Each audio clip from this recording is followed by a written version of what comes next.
Welcome back to AK academy class. AK academy class में आप सभी का स्वागत है। जैसा कि आप सभी जानते हैं कि आपको आपकी परीक्षा सीटेट की जो कि 2024 में होने जा रही है और 21 तारीख को परीक्षा होने की तिथि निर्धारित है। पहली पारी और दूसरी पाली, दो पारियों में ये परीक्षा होने वाली है और आपका जिस भी शिफ्ट में हो परीक्षा, आप अपने एडमिट कार्ड में सारा डिटेल वगैरह पढ़ लेंगे। एडमिट कार्ड से रिलेटेड जो भी बातें सूचनाएं उसमें लिखी हुई होती हैं एडमिट कार्ड में, एक नज़र उसको ज़रूर देख लेंगे। और मुझे आशा है कि आप लोगों ने एडमिट कार्ड डाउनलोड कर ही लिया होगा, क्योंकि आपका एडमिट कार्ड, आप सभी लोगों का एडमिट कार्ड आ चुका है। और जैसा कि आप सभी जानते हैं कि अभी इंग्लिश की पेडागोजी की क्लास मैं लेके आ रहा हूं, तो अभी भी इंग्लिश की ही क्लास है ये। और मुझे आशा है कि आप लोगों ने इस क्लास को बेहतर प्यार दिया होगा और आगे भी इसी तरीके से इस क्लास में बने रहेंगे। तो चलिए, और यहाँ पे इस क्लास में यदि आप नए हैं तो क्लास को सब्सक्राइब कर लेंगे और नई वीडियो की सूचना पाने के लिए बेल आइकन को ज़रूर प्रेस कर लेंगे ऑल पे। तो चलिए, हमारे क्लास का जो पहला सवाल है वो आपकी स्क्रीन पे है। आपको बताना है sitting arrangement should be flexible in a language classroom because, मतलब सिटिंग अरेंजमेंट भाषा की कक्षा में किस लिए किया जाता है, ठीक है, यह बताना है। ऑप्शन नंबर ए आपके सामने दिया गया है, it helps learner change their places frequently, या फिर option number second, it facilitate pair work and group work, या फिर option number three, it reduce their responsibility of the teacher, या फिर option number fourth, it helps the teacher in maintaining discipline. जल्दी से बताएंगे कि इसका राइट जवाब क्या होगा। प्रत्येक क्वेश्चन के लिए थोड़ा सा समय मैं आपको दूंगा, तो उस समय सीमा के अंदर आप इसका आंसर कर लेंगे। ओके, तो चलिए बताइए कि इसका सही जवाब क्या होगा। ओके फ्रेंड्स, तो यहाँ पे जो सही जवाब होगा वो होगा ऑप्शन नंबर 2, ठीक है। It facilitates pair work and group work, यानी कि ऑप्शन नंबर सेकंड यहाँ पे सही आंसर होगा ऑप्शन नंबर सेकंड।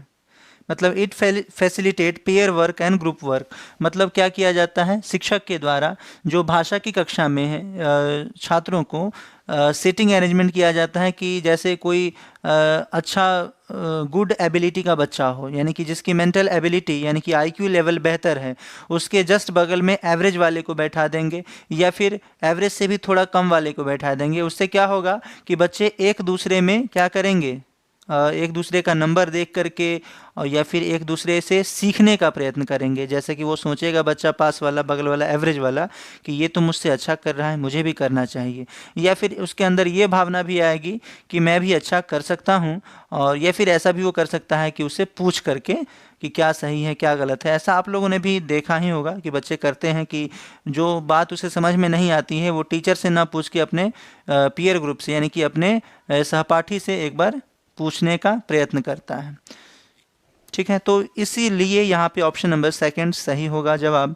और चलते हैं अगले सवाल पे। अगला सवाल है learners acquire a language by, मतलब जो छात्र हैं वो क्या क्या जो भाषा है उसको कैसे अक्वायर करते हैं, अर्जित करते हैं, इसके बारे में आपको बताना है। ऑप्शन नंबर 1 दिया गया है, learning about the cultural of the speakers of that language, या फिर option number second, using the language in a natural interactive environment, या फिर option number third, analyse the structure of the language, या फिर option number fourth, studying the structure of the language. तो सही जवाब क्या होगा बताइएगा। सवाल है यहाँ पे learners acquire a language by, मतलब जो छात्र हैं वो भाषा को कैसे अर्जित करता है, यह आपको बताना है। तो ऑप्शन नंबर बी यहाँ पे सही जवाब होगा, यानी कि सेकंड वाला विकल्प आपका सही होगा, यानी कि using the language in a natural interactive environment, मतलब बच्चा जो है अपने इन्वायरमेंट के अनुसार, मतलब जो उससे जहाँ पे वो बच्चा रह रहा है, ठीक है, अपने आस पड़ोस वातावरण घर परिवार में, वो क्या करेगा, उसे नेचुरल वे में, ठीक है, वो क्या कर लेगा, अक्वायर कर लेगा, अर्जित कर लेगा, ठीक है, बिना किसी एफर्ट के, बिना किसी हार्ड वर्क के, ठीक है। इस प्रकार से बच्चा वो भाषा सीख पाएगा, ठीक है, अक्वायर कर पाएगा, ठीक है। यहाँ पे लर्निंग की बात नहीं हो रही है, एक्विजिशन की बात हो रही है, भाषा अर्जन की बात हो रही है, अधिगम की बात नहीं हो रही है, ठीक है। इसीलिए ऑप्शन नंबर बी सही है, यानी कि ऑप्शन नंबर सेकंड सही होगा। चलते हैं अगले सवाल पे। अगला सवाल है, picture comprehension is effective to promote option number A literary skill, या फिर option number B artistic skill, या फिर option number C speaking skill, या फिर option number D listening skills. जैसे बताएंगे कि picture comprehension is effective to promote. जो यहाँ पे सवाल है कि पिक्चर कॉम्प्रिहेंशन मतलब बच्चे को जो पिक्चर दिखाया जाता है और पिक्चर दिखा करके उस बच्चे को कहा जा रहा है कि इस पर एक कहानी लिख के बताओ, ठीक है, या कविता लिख के बताओ, या फिर उस पिक्चर को देख करके बताओ कि इस पिक्चर में दिखाया क्या गया है। तो ये छात्र शिक्षक इस प्रकार से क्या करना चाह रहे हैं ये बताइए, बच्चे के अंदर क्या विकसित करना चाह रहे हैं, यह सवाल आपसे पूछा गया है। तो सही जवाब बताएंगे कि क्या होगा। ओके, तो मुझे आशा है आप लोगों ने आंसर कर लिया होगा। चलिए, यहाँ पे जो सही जवाब होगा वो होगा ऑप्शन नंबर ए, मतलब टीचर जो है लिटरेरी स्किल विकसित करना चाहते हैं। लिटरेरी जो वर्ड है ये लिटरेचर से आया है, ठीक है, लिटरेचर से आया है, और लिटरेचर का मतलब होता है साहित्यिक ज्ञान, ठीक है, लिटरेचर का मतलब साहित्य से संबंधित होता है। मतलब टीचर चाहते हैं कि बच्चा पिक्चर को देख करके विजुअलाइज कर पाए, देख पाए और समझ पाए कि आखिर कॉम्प्रिहेंड कर पाए कि उस पिक्चर में दिखाया क्या गया है, और उस आधार पे बच्चा बातों को लिख पाए या समझ पाए, ठीक है। तो पिक्चर कॉम्प्रिहेंशन इसलिए क्या किया जाता है, बच्चों को दिया जाता है। ओके, चलते हैं नेक्स्ट क्वेश्चन पे, देखते हैं अगला सवाल। Teaching grammar is useful to improve, मतलब ग्रामर किस लिए टीच कराया जाता है ये आपको बताना है। आपके पास विकल्प हैं न्यूमेरेसी, एक्यूरेसी, इन्फ्लुएंसी या फिर लिटरेसी। जल्द से बताएंगे कि इसका सही जवाब क्या होगा। Teaching grammar is useful to improve, मतलब ग्रामर किस लिए टीच किया जाता है, पढ़ाया जाता है, ये आपको बताना है, और इसका सही जवाब आप बताएंगे। और फ्रेंड्स, यदि आपको क्लास पसंद आती है तो क्लास को सब्सक्राइब कर लेंगे, और एक बार प्लीज़ इस वीडियो को अपने दोस्तों के बीच शेयर ज़रूर करें, क्योंकि इस वीडियो को बनाने में, इस पीपीटी को बनाने में काफ़ी मेहनत लगती है, और ये सब कुछ मुझे अकेला करना पड़ता है। तो ये सब कुछ आपके लिए है फ्री ऑफ कॉस्ट, तो ज़रा थोड़ा सा आप लोग भी सपोर्ट कीजिए, और फिर जल्द ही हम लोग भी लाइव क्लासेस में आएंगे, और इससे बेहतर आपको मैं कंटेंट प्रोवाइड कर पाऊँगा, ठीक है। तो यहाँ पे जो इस सवाल का सही जवाब होगा वो होगा एक्यूरेसी, यानी कि ऑप्शन नंबर बी सही जवाब होगा, option number second accuracy. Grammar, teaching grammar is useful to improve, मतलब ग्रामर इसलिए पढ़ाया जाता है ताकि बच्चे में एक्यूरेसी आ जाए, ठीक है।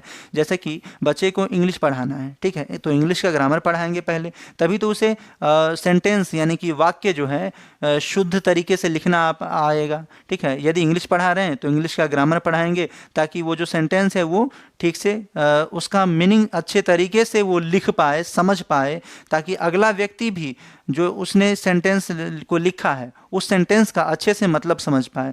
पहले हम बच्चे को सिखाएंगे ताकि वो अच्छे से सीख पाए और उसका उपयोग सही तरीके से कर पाए। तो ग्रामर इसलिए पढ़ाया जाता है ताकि बच्चे में एक्यूरेसी आए, शुद्धता आए। ओके, तो ऑप्शन नंबर बी सेकंड, मतलब सेकंड जवाब सही है। चलते हैं अगले सवाल पे। A good test on reading comprehension will have question. A good test on reading comprehension will have to question, मतलब किस लिए टेस्ट लिया जाता है comprehension के रूप में।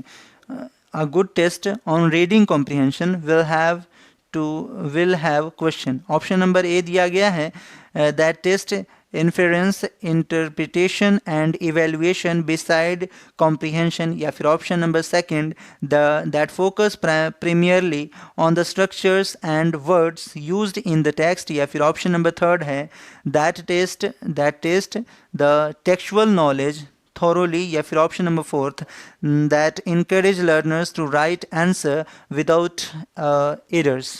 तो सही जवाब क्या होगा, जल्द से बताएंगे। सवाल यहाँ पे कह रहा है a good test on reading comprehension. Reading comprehension का जो परीक्षण है वो किस प्रकार से टेस्ट किया जा सकता है। तो यहाँ पे सही जवाब बताएंगे क्या होगा। ओके, तो फ्रेंड्स यहाँ पे जो सही जवाब होगा हमारा ऑप्शन नंबर ए सही होगा, option number A. Okay, option number A सही होगा। यहाँ पे कहा जा रहा है that test interference interpretation and evaluation beside comprehension, ठीक है। तो कॉम्प्रिहेंशन दे करके, ठीक है, बच्चे का जो इंटरफेरेंस है या फिर इंटरप्शन है बच्चे का, वो हटाया जा सकता है, यानी कि ऑप्शन नंबर ए सही जवाब होगा। और चलते हैं इस प्रकार से हम अगले सवाल पे। अगला सवाल आपके स्क्रीन पे आपके सामने है, all round development of a child implies, मतलब बच्चे का संपूर्ण विकास किस पे निर्भर करता है। ऑप्शन नंबर ए दिया गया है following the natural stages of child development, या फिर option number second providing vocational education for the learners to function in any work environment, या फिर option number third harmonious development of physical emotional and mental faculties, या फिर option number fourth specialised training to make the learner a jack for all trades. तो जल्दी से बताएंगे कि इसका सही जवाब क्या होगा। यहाँ पे सवाल है कि बच्चे का ओवरऑल डेवलपमेंट यानी कि संपूर्ण विकास को कैसे मापा जा सकता है। ठीक है, संपूर्ण विकास से क्या तात्पर्य है यह भी आप कह सकते हैं। वैसे इम्पाइल्स का मतलब ही होता है अभिप्राय या तात्पर्य। ठीक है, ये जो इम्पाइल्स है इसका मतलब होता है अभिप्राय या तात्पर्य। ओके, तो बच्चे के ओवरऑल डेवलपमेंट से क्या तात्पर्य है या ऑलराउंड डेवलपमेंट से। तो यहाँ पे जो सवाल का जो सही जवाब होगा वो होगा ऑप्शन नंबर सी। इन सभी बातों को, 3-4 बातों को समाहित कर रहा है अपने अंदर। यहाँ पे harmonious development of physical emotional and mental faculties, यानी कि ऑप्शन नंबर सी सही जवाब है, ऑप्शन नंबर सी। ओके, तो यहाँ पे सभी चीज़ों के लिए सभी चीज़ों को ध्यान में रख करके बताया जा रहा है। ठीक है, तो ओवरऑल डेवलपमेंट की बात ऑप्शन नंबर सी कर रहा है, ताकि बच्चे में इमोशनल डेवलपमेंट भी हो, फिजिकल डेवलपमेंट भी हो और मेंटल भी टीचर जो है बच्चे को ये कर पाए, शिक्षा दे पाए मेंटली भी। ओके, तो चलते हैं और अगले सवाल को देखते हैं। अगला सवाल है आपके सामने, teachers should not give corporal punishment to learners because. Option number A it is only a emotional 7 number सवाल है, teacher should not give corporal punishment to learners because.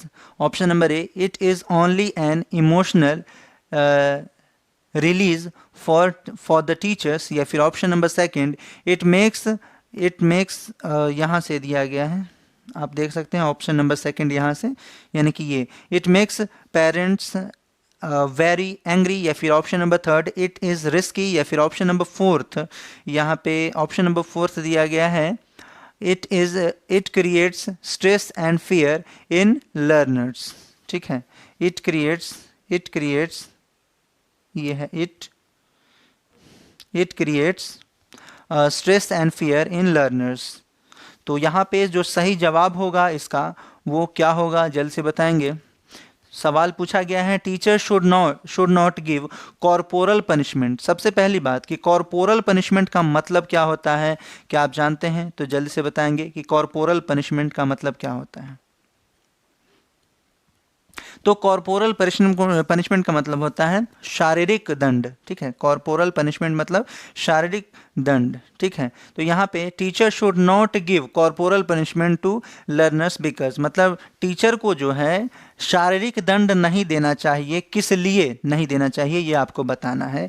कि ऑप्शन नंबर फर्स्ट दिया गया है it is only an emotional, क्या ये केवल emotional रूप से to release for the teacher, मतलब टीचर के लिए है। तो पहला ऑप्शन तो यहाँ पे होगा ही नहीं क्योंकि ये टीचर को बता रहा है। ऑप्शन नंबर सेकंड है it makes parent very angry, मतलब बच्चे को आप शारीरिक दंड देंगे तो इससे अभिभावकगण बहुत ही एंग्री हो जाएंगे, गुस्सा हो जाएंगे। या फिर option number second it is risky, मतलब ये काफ़ी रिस्की है। तो या फिर ऑप्शन नंबर फोर्थ है it creates stress and fear in learners. या ऑप्शन नंबर फोर्थ के साथ हम चलना बेहतर समझेंगे क्योंकि यहाँ पे कहा जा रहा है फोर्थ ही सही होगा। Teacher should not give corporal punishment to learners because it creates stress and fear in learners. इससे क्या होगा कि आप जब बच्चे को शारीरिक दंड देंगे तो बच्चा क्या होगा, ऑप्शन नंबर डी यानी कि फोर्थ सही है। बच्चा क्या होगा, उसके अंदर मतलब तनाव की स्थिति पैदा हो जाएगी और वो क्या हो जाएगा, डरा हुआ फील करेगा। तो ऑप्शन नंबर फोर्थ सही है। यदि आप बच्चे को शारीरिक पनिशमेंट देंगे तो बच्चे में ऐसी प्रवृत्ति आ जाएगी। और वो आपसे खुल के बात नहीं कर पाएगा, अपनी परेशानियों को नहीं रख पाएगा। अगला सवाल आपके सामने है, a mixed ability group is heterogeneous in. Option number first दिया गया है नॉलेज एंड स्किल, या फिर option number second economic status, या फिर option number third gender and age, या फिर option number fourth social state. तो सही जवाब क्या होगा आपको बताना है।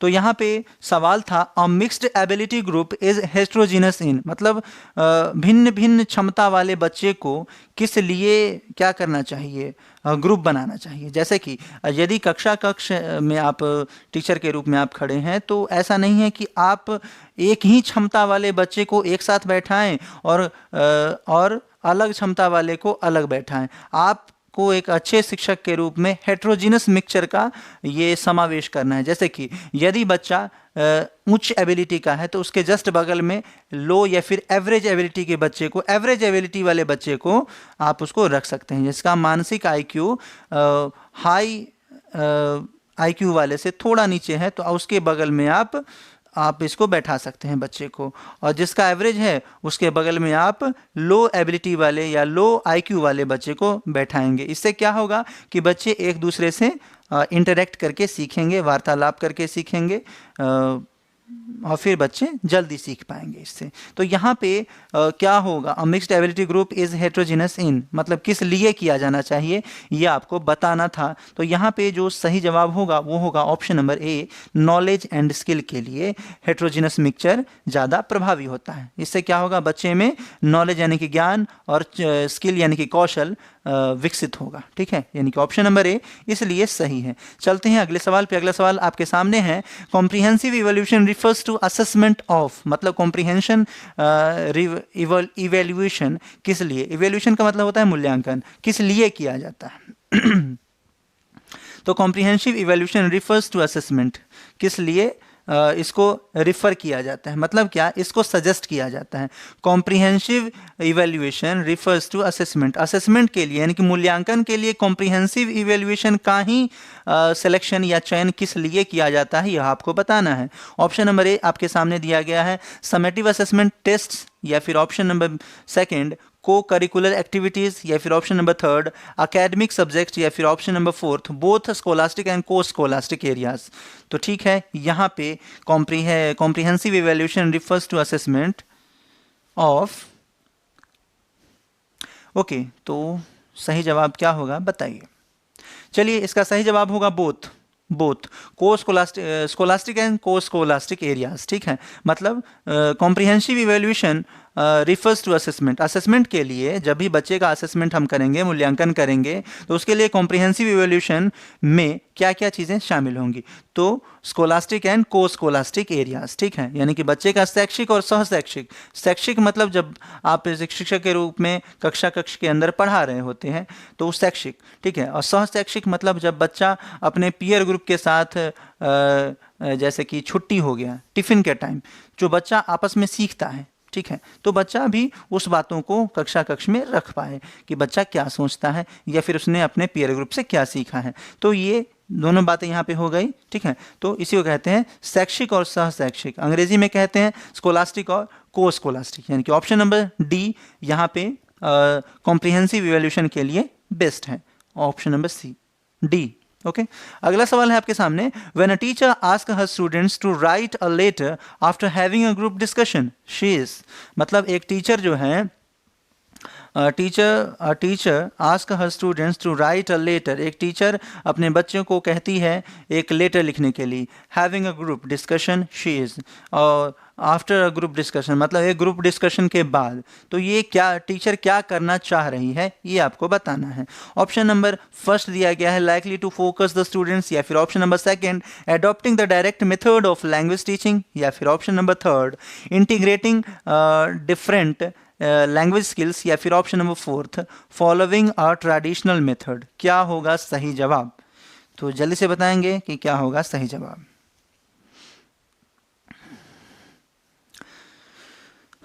अगर आपने अभी तक क्लास को सब्सक्राइब नहीं किया है तो क्लास को सब्सक्राइब कर लेंगे और अपने दोस्तों के बीच इस वीडियो को एक बार ज़रूर शेयर करेंगे और कमेंट में एक बार यह ज़रूर लिखेंगे कि आपको ये क्लास कैसी लग रही है। तो चलिए इस क्लास को इस प्रश्न का जो सही जवाब है वो है ऑप्शन नंबर 3, यानी कि ये टीचर क्या करना चाहती हैं, बच्चे का ये ग्रुप डिस्कशन होने के बाद ये लेटर लिखने के लिए दी है। तो टीचर चाहती है कि सभी जो बच्चे हैं अपने अपने अनुसार अपने अपने लैंग्वेज में, ठीक है, क्या कर सके, अपने अपने तरीके से लेटर लिख सके, ठीक है। तो यहाँ पे इंटीग्रेटिंग डिफरेंट लैंग्वेजेस स्किल्स, ये आपका सही जवाब होगा, यानी कि ऑप्शन नंबर 3 सही जवाब होगा। ओके, चलते हैं अगले सवाल पे और देखते हैं हमारे क्लास का अगला सवाल क्या है। अगला सवाल आपके सामने है, pre reading task are meant for. हो सकता है दोस्तों कि आपको यह लगे कि मैं प्रत्येक क्वेश्चन पे थोड़ा सा समय ज़्यादा लेता हूँ, तो हाँ मैं लेता हूँ, क्योंकि आपको मुझे इस क्वेश्चन को समझाना होता है, ठीक है। मैं चाहता हूं कि क्वेश्चन आप समझें, ये नहीं कि बस ऐसे ही टिक लगाते चले गए और बस पता चला कि एग्ज़ाम हॉल में सवाल समझ में ही नहीं आ रहा है। तो ऐसा ना हो, इसलिए मैं थोड़ा सा समय लेता हूं। तो हाँ मैं लेता हूं, ठीक है। इसके लिए मैं क्षमा चाहूँगा। मैं चाहता हूं कि सभी जो भी व्यूअर यहाँ पे आए हैं तो वो कुछ हासिल करके जाएं, ये नहीं कि आकर के आधे घंटे या फिर 20 मिनट का जो भी ये वीडियो होने वाला है वो इनका समय बर्बाद हो जाए। सभी लोग सीख के जाएं यहाँ से कुछ, मैं ऐसा चाहता हूँ, इसलिए थोड़ा सा समय आप लोग से मैं मांगना चाहूँगा। चलिए इस सवाल का जो सही जवाब, यहाँ पे पहले सवाल है, pre reading task are meant for, मतलब प्री रीडिंग टास्क किस लिए दिया जाता है। ऑप्शन नंबर 1 दिया गया है, explaining the grammatical items used in the reading text, या फिर option number 2 evaluating reading skills of the learners, या फिर option number 3 giving the meanings of difficult words and phrases, या फिर option number 4 introducing the main idea and motivating the learners. तो जल्दी से बताएंगे कि इसका सही जवाब क्या होगा। ऑप्शन नंबर 4 है introducing the main idea and motivating the learners. तो जल्दी से बताएंगे कि क्या होगा इसका सही जवाब। ओके फ्रेंड्स, तो इसका सही जवाब बताइए। तो फ्रेंड्स यहाँ पे जो सही जवाब होगा ऑप्शन नंबर 4 आपको सीधे सीधे दिख रहा है, सीधे सीधे दिख रहा है यहाँ पे कि introducing the main idea and motivating the learners, मतलब pre reading task are meant for, बच्चे को पहले से ही पढ़ करके आने को कहा जाता है, इसलिए ताकि बच्चा क्या हो, मोटिवेटेड रह सके। मतलब ये कि आप बच्चे को कक्ष में जो अध्याय अगले दिन पढ़ाया जाना है उसको कह देंगे छात्रों को कि आपको कल ये अध्याय या लेसन या चैप्टर पढ़ के आना है, और उसके बाद अगले दिन जब आप पढ़ा रहे होंगे तो बच्चे को जहाँ भी कन्फ्यूज़न हुई है बच्चा पूछ पाएगा, ठीक है, और सारी बातें स्पष्ट रूप से बच्चा फिर समझ पाएगा। तो यहाँ पे 4th ऑप्शन वही कह रहा है, इंट्रोड्यूसिंग द मेन आइडिया, ताकि बच्चे को मेन आइडिया जो है समझ में आ सके, idea and motivating the learners, और उसके बाद फिर क्या हो, बच्चे मोटिवेटेड रह सके क्लास में, कक्ष के अंदर उस अध्याय को लेकर के जो अध्याय आप पढ़ा रहे हैं कक्ष के अंदर। ओके, तो ऑप्शन नंबर 4 सही है। चलते हैं अगले सवाल पे। Curriculum is an educational program which does not state the meanings of evaluating whether these educational ends having been achieved or not। तो जल्द से बताएंगे, curriculum is an educational program which does not states. जल्द से बताएंगे friends, option number 1 दिया गया है यहाँ पे आपका, ये 12 नंबर क्वेश्चन है। यहाँ पे जो फर्स्ट ऑप्शन है द मीन्स ऑफ इवेल्युएटिंग, यानी कि यहाँ पे ऑप्शन नंबर ए यहाँ से होना चाहिए था, ऑप्शन नंबर 1 ये होगा।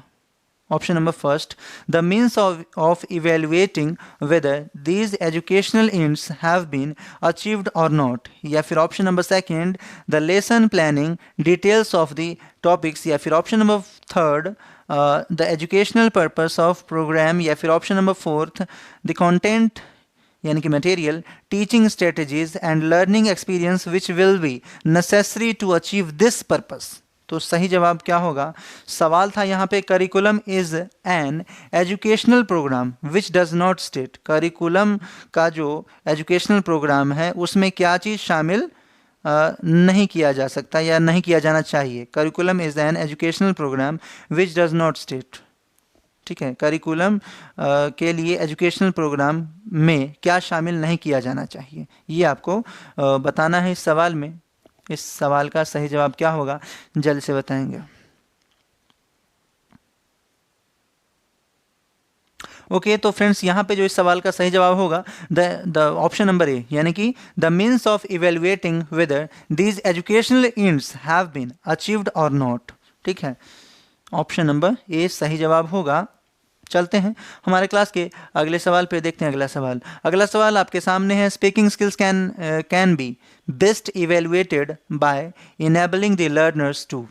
Option number A, avoid all errors while speaking, या फिर option number second, read challenging and difficult text, या फिर option number third, communicate in real life situation, या फिर option number fourth, listen to the model provided by the teacher. क्या होगा सही जवाब आपको बताना है। सवाल है speaking skill can be best developed by enabling the learners, मतलब बच्चे के अंदर जो वाचन कौशल है, स्पीकिंग स्किल है, वो कैसे आप डेवलप कर सकते हैं, विकसित कर सकते हैं, क्या करके, ये आपको बताना है। तो चलिए सही जवाब क्या होगा ये आपको बताना है। ओके तो फ्रेंड्स यहाँ पे जो सही जवाब होगा option number C, communicate in real life situation. ठीक है, real life situation, communicate in real life situation. बच्चे में जो वाचन कौशल है वो तभी विकसित हो पाएगा जब बच्चे रियल लाइफ सिचुएशन में उस भाषा को, टारगेटेड लैंग्वेज को, जो बच्चा जिस भाषा को आपको बच्चे को सिखाना है, उस भाषा में बच्चा रियल लाइफ में अपने दोस्तों के बीच, अपने पीयर ग्रुप के बीच, अपने नेबर के बीच, या फिर चाइल्डहुड फ्रेंड्स के बीच बच्चा क्या कर पाएगा, उस भाषा को बोलेगा। ठीक है, तभी वो सीख पाएगा, मतलब बच्चे के अंदर भाषा कौशल विकसित हो पाएगी। ठीक है, तो चलिए ऑप्शन नंबर सी यहाँ पे इसका बेस्ट ऑप्शन है। चलिए अगला सवाल आपके सामने है। In learning a new language multilingualism is. In learning a new language multilingualism, जब बच्चे को एक नई भाषा सिखाई जाती है उसमें मल्टीलिंग्वल यानी बहुभाषा क्या करता है। A burden, option number A, या फिर option number C a methodology, या फिर option number C an asset, या फिर option number fourth an interference. तो जल्द से बताएंगे कि इसका सही जवाब क्या होगा। In learning a new language, मतलब जब बच्चे को एक नई भाषा सिखानी है उसमें बहुभाषा किस प्रकार से अपनी भूमिका अदा करता है यह आपको बताना है। तो चलिए इसका सही जवाब क्या होगा आपको बताना है। ओके तो फ्रेंड्स यहाँ पे इस सवाल का जो सही जवाब होगा, मुझे आशा है आप लोगों ने कर लिया होगा। तो चलिए यहाँ पे ऑप्शन नंबर सी के साथ चलेंगे, एन एसेट्स, मतलब बच्चे के लिए उस कक्ष में, टीचर के लिए उस कक्षा कक्ष में बहुभाषी कक्षा कक्ष है तो बेहतर है। इससे क्या होगा कि बच्चे एक दूसरे की भाषा को सीख पाएंगे, चाहे कोई अंग्रेजी वाला है तो अंग्रेजी कक्षा कक्ष में बोलेगा, उर्दू वाला है उर्दू बोलेगा, हिंदी वाला मतलब हिंदी वाला है हिंदी बोलेगा, बंगाली वाला है बंगाली बोलेगा। इससे क्या होगा कि बच्चे पीयर ग्रुप में भी इस भाषा को यूज़ कर पाएंगे और जल्दी से जल्दी उस भाषा को सीख पाएंगे। सबसे आसान होता है किसी भी भाषा को उस भाषी क्षेत्र में जा करके और तब बोल पाना, वो बहुत ही आसान होता है। और इसमें क्या होता है, एलएडी जो है यानी कि लैंग्वेज एक्विजिशन डिवाइस बहुत ही मुख्य भूमिका अदा करती है। ठीक है, और यहाँ पे बहुभाषी कक्षा कक्ष में ये क्या होगा, एक टीचर के लिए एसेट का काम करेगा, यानी कि एक एसेट का काम करेगा। एसेट का मतलब होता है एक तरीके का धन संपत्ति। ठीक है, धन संपत्ति का मतलब ये नहीं, ये मतलब ये धन संपत्ति टीचर के लिए हुआ। ठीक है, कि यदि बहुभाषी कक्षा कक्ष है तो बच्चे क्या करेंगे, जल्दी ही किसी भाषा को सीख पाएंगे। ठीक है, तो ये टीचर के लिए एक एसेट का काम करता है। ठीक है, तो मूल्यवान चीज़ है टीचर के लिए, ये आप समझ सकते हैं। चलिए अगले सवाल पे आते हैं। अगला सवाल, और ये हमारे क्लास का लास्ट क्वेश्चन है। आप फीडबैक में सुझाव ज़रूर दीजिएगा कि आपको ये क्लासेस कैसे लग रही हैं। मित्रों के बीच इस वीडियो को एक बार ज़रूर शेयर करेंगे। मेरी आप सभी से ये रिक्वेस्ट है ताकि हम लोग और बेहतर कंटेंट आपको प्रोवाइड कर पाएँ। ठीक है, तो यहाँ पे जो पहला ये अंतिम सवाल है, आपसे पूछा गया, the most important feature of an effective language classroom is opportunity for learners to.